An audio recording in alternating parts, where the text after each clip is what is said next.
নদী ভাঙ্গনের হুমকিতে গাজীপুরের ডিগ্রি দূরতা রক্ষায় চলমান জিওটিউব ও জিও ব্যাগ স্থাপন। আমাদের সহকর্মী মোহাম্মদ পলাশ শেখের রিপোর্টে থাকছে বিস্তারিত।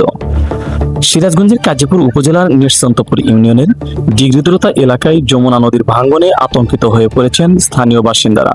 নদীগর্ভে বিলীন হওয়ার আশঙ্কায় রয়েছে একটি উচ্চ বিদ্যালয়, 2টি সরকারি প্রাথমিক বিদ্যালয়, একটি কমিউনিটি ক্লিনিক, একটি বাজার, একটি ঈদগাহ মাঠ, একটি কবরস্থান, বিচ্ছিন্ন আবাদি জমি এবং অসংখ্য বসতবাড়ি। স্থানীয়দের অভিযোগ, গত কয়েক বছর থেকেই এই এলাকায় নদী ভাঙ্গন তীব্র আকার ধারণ ছিল।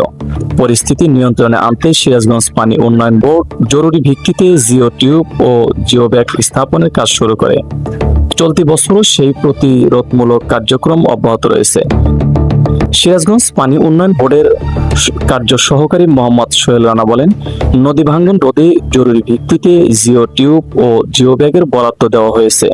আমরা এই এলাকার শিক্ষা প্রতিষ্ঠান, ইউনিয়ন পরিষদ, বাজার সহ গুরুত্বপূর্ণ স্থাপনাগুলো রক্ষায় পানি উন্নয়ন বোর্ডের পক্ষ থেকে সর্বোচ্চ চেষ্টা চালিয়ে যাচ্ছি।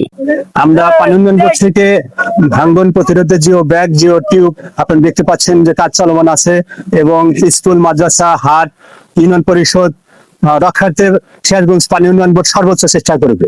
এ বিষয়ে সাবেক ইউপি সদস্য শফিকুল ইসলাম কালু বলেন, ডিগ্রিদুরতা এলাকার মানুষের দীর্ঘদিনের দাবি ছিল ভাঙ্গন রোধ কার্যকর ব্যবস্থা গ্রহণ করা।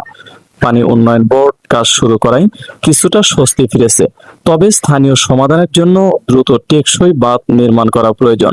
আমরা সরকারের থেকে যতটুকু সহযোগিতা পাইতেছি, তার জন্য আমাদের এলাকার বাসী সবাই লোকজন ধন্যবাদ দিচ্ছে সরকারকে।